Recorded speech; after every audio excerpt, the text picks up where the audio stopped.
Hello बच्चों, कैसे हो आप लोग। आई होप कि समझ में होंगे। आज हम लोग करने वाले हैं जीसीईआरटी क्लास 8 का सिविक्स का चैप्टर 5 जिसका नाम है सामाजिक न्याय। इसमें जितने भी क्वेश्चंस दिए गए हैं सबका आंसर आज हम लोग करेंगे। और अगर चैनल पर नए हैं तो लाइक शेयर सब्सक्राइब करके नोटिफिकेशन बेल में जा करके ऑल का ऑप्शन को प्रेस करना ना भूलें ताकि हर नए वीडियो का नोटिफिकेशन आपको मिलते रहे और ज़्यादा से ज़्यादा लोगों को शेयर क्या करें। चलिए देर ना करते हुए शुरू करते हैं। पहला नंबर क्वेश्चन में आपका दिया गया है, रिक्त स्थानों की पूर्ति कीजिए। पहला है, संविधान के अनुच्छेद खाली स्थान में अस्पष्टता का उन्मूलन का प्रावधान दिया गया है। तो ये किस में दिया गया है? तो 17 में। दूसरा क्वेश्चन है, झारखंड की आबादी में डैश प्रतिशत आबादी है, डैश प्रतिशत आदिवासी है। तो 26% जो है वो आदिवासी है। तीसरा है, झारखंड में डैश प्रकार की अनुसूचित जनजातियां हैं। तो झारखंड में 32 प्रकार की अनुसूचित जनजातियां पाई जाती हैं। चौथा नंबर है, भारत में खाली स्थान राष्ट्रीय पार्क है। तो भारत में टोटल मिलाकर के आपका 54 राष्ट्रीय पार्क है। पांचवा नंबर है, राजेंद्र सच्चर समिति डैश से संबंधित है। ये मुस्लिम समुदाय से संबंधित है। चलिए बढ़ते हैं क्वेश्चन नंबर 2 की तरफ। तो क्वेश्चन नंबर 2 में हमारे पास क्या दिया गया है? निम्नलिखित प्रश्नों के उत्तर दीजिए। 2 का पहला है, सामाजिक न्याय क्या है? तो सामाजिक न्याय किसी भी समाज की वह स्थिति है जिसमें समाज के सभी लोगों की न्याय उचित भागीदारी होती है।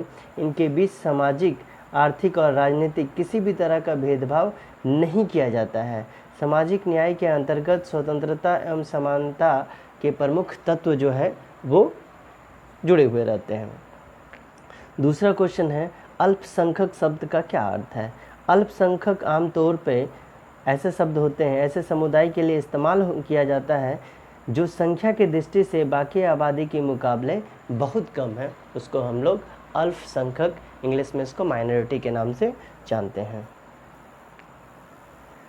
इसके बाद आते हैं क्वेश्चन नंबर 3 में, यानी ये 2 का 3 है। अनुसूचित जाति एवं अनुसूचित जनजाति अत्याचार निवारण अधिनियम 1989 का क्या उद्देश्य था? तो चलिए इसमें देखते हैं। अनुसूचित जाति एवं अनुसूचित जनजाति अधिनियम 1989 का मुख्य उद्देश्य दलितों और आदिवासियों के साथ हर रोज होने वाले दुर्व्यवहार और अपमान पर रोक लगाकर उन्हें समानता का अधिकार दिलाना है। ठीक है, ये आपका आंसर हो जाएगा। क्वेश्चन नंबर 4 में दिया गया है, आदिवासियों के हास्यकरण से क्या तात्पर्य है? पहले हम लोग इसमें हास्यकरण क्या होता है वो देख लेते हैं। हास्यकरण का मतलब होता है किसी व्यक्ति या समुदाय को किनारे या हाशिया पर ढकेल देना। हास्यकरण वाला व्यक्ति या समुदाय समाज की मुख्य धारा में नहीं होता। आप इसको ऐसे समझिए, आपका कॉपी में साइड में एक लाइन दिया हुआ रहता है, एग्जैक्टली वही है हाशिया। अब आते हैं आदिवासियों के हास्यकरण से तात्पर्य है इन जातियों को बहुसंख्यक समुदाय से सामाजिक, सांस्कृतिक, आर्थिक और राजनीतिक रूप से अलग थलग पड़ना, ये इसमें आ जाता है।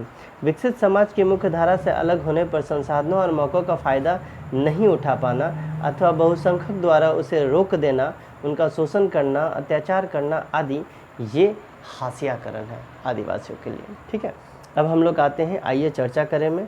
तो आइए चर्चा करें वाला का पहला क्वेश्चन देखते हैं।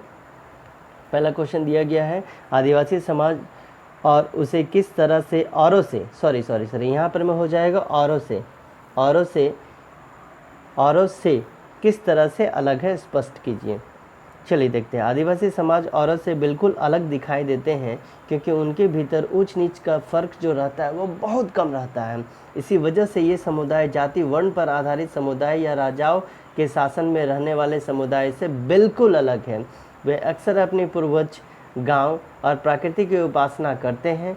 वो अपने आसपास के अन्य धर्मों से भी प्रभावित होते हैं। उनकी भाषा, रहन सहन, संस्कृति, खान पान, वेशभूषा आदि अन्य समुदाय से बिल्कुल अलग है। इसीलिए आदिवासी समाज औरों से अलग रहते हैं या अलग दिखते हैं। आपका क्वेश्चन नंबर 4 में दिया गया है, अपने क्षेत्र के सुविधा वंचित वर्गों की उपेक्षा के कारण और उनके परिणामों को लिखें। ठीक है, हर एक का अलग अलग हो सकता है, फिर भी मैंने एक सम में निकाला है कि लगभग ऐसा होता है। तो उपेक्षा का निम्नलिखित कारण है, हो सकता है ज्ञान का कमी हो उनके अंदर, हो सकता है उनको उनके अधिकार के बारे में जानकारी ना हो सकता है वो आर्थिक रूप से कमज़ोर हो, समाज में अलग थलग पड़ रहे हो, अलग सभ्यता संस्कृति की वजह से बहुसंख्यक समुदाय के मुकाबले किसी दूसरे समुदाय या धर्म को अपना करके रखे हों, इस वजह से वो पीछे हो। अब इनका परिणाम क्या निकल के आता है, तो परिणाम यहाँ पर में दिया गया है। परिणाम हो जाएगा आर्थिक, सामाजिक, राजनीतिक रूप से अत्यधिक पिछड़ापन इनके वजह से हो जाता है। अमीरों के द्वारा इनका शोषण होता है, ये भेदभाव के शिकार हो जाते हैं। चौथा नंबर पे है अपनी ज़मीन तक इनको खोना पड़ जाता है। अब पाँचवा नंबर पे आर्थिक बदलावों के बावजूद खेती का और निर्माण स्थल, या खेती को गाना नहीं होगा, खेतियों का निर्माण स्थल और घरों पर नौकरी के लिए ये क्या है, तो विवश है। इनके पास और कोई ऑप्शन जो है वो बचता ही नहीं है, ठीक है, और कोई बचता ही नहीं है। अब आते हैं पाँचवा नंबर क्वेश्चन। जो पाँचवा नंबर क्वेश्चन हमारे पास दिया हुआ है वो क्या है, तो क्या आप इस बात से सहमत है कि आर्थिक हास्याकरण, सामाजिक हास्याकरण आपस में जुड़े हैं, तो इसका आप वर्णन करें। तो हाँ, मैं इस बात से सहमत हूँ कि आर्थिक हास्याकरण और सामाजिक हास्याकरण आपस में जुड़े हैं, क्योंकि गरीबी के कारण आदिवासी समुदाय हैसियत में कमतर माने जाते हैं। आर्थिक रूप से कमज़ोर होने के कारण, वो कम संख्या में होने के कारण पिछले 2 शताब्दियों में आए आर्थिक बदलाव, वन नीति, राज्य एवं उद्योग की राजनीतिक दबाव के कारण निर्माण स्थलों में नौकरी करने के लिए मजबूर किया जा रहा है, और इस तरह गरीबी और लाचारी का वो शिकार बनते जा रहे हैं। और इनके जो बच्चे हैं ये कुपोषण के शिकार होते जा रहे हैं, और उनके साथ साक्षरता की जो दर है ये भी बहुत कम होते जा रही है। इसके बाद आपका 6 नंबर क्वेश्चन है। 6 नंबर क्वेश्चन में दिया गया है, आप समानता से क्या समझते हैं, राजनीतिक, आर्थिक, सामाजिक समानता के बीच में अंतर स्पष्ट कीजिए। तो चलिए पहले समानता क्या होता है वो देख लेते हैं। समानता का अर्थ है किसी समाज की उस स्थिति से है जिसमें उस समाज के सभी लोग समान अधिकार या प्रतिष्ठा रखते हैं, ठीक है, यानी सबको बराबरी का अधिकार मिलता है। अब आते हैं सामाजिक समानता के लिए कानून के सामने समान अधिकार एक न्यूनतम आवश्यकता है ये है हो जाएगा। सामाजिक समानता किसी समाज की वह अवस्था है जिसके अंतर्गत उस समाज के सभी व्यक्तियों को सामाजिक आधार पर समान महत्व प्राप्त हो। अब किस जाति के हैं, किस वर्ण के हैं, किस लिंग के हैं, इससे कोई मतलब नहीं है, सबको समान अधिकार प्राप्त होगा। दूसरा पॉइंट है राजनीतिक समानता। इसका अभिप्राय है सभी नागरिकों को समान राजनीतिक अधिकार प्राप्त हो, जैसे मत देने का, शासन प्रक्रिया में भाग लेने का अधिकार। समाज में कोई ऐसा अधिकार युक्त वर्ग, विशेष अधिकार युक्त वर्ग नहीं होगा जिसका संपूर्ण शासन व्यवस्था पर अधिकार हो, ऐसा कोई वर्ग नहीं होगा।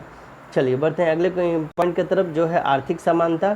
तो आर्थिक समानता का अर्थ है हर व्यक्ति को उसके पारिवारिक या आर्थिक स्थिति से है, चाहे जो हो, उसे अपना धंधा या पेशा चुनने का अधिकार है।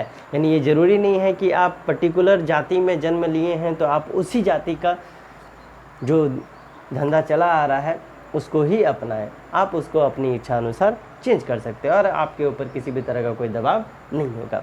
तो ये था आपका JCERT क्लास 8 का चैप्टर सिविक्स का 5।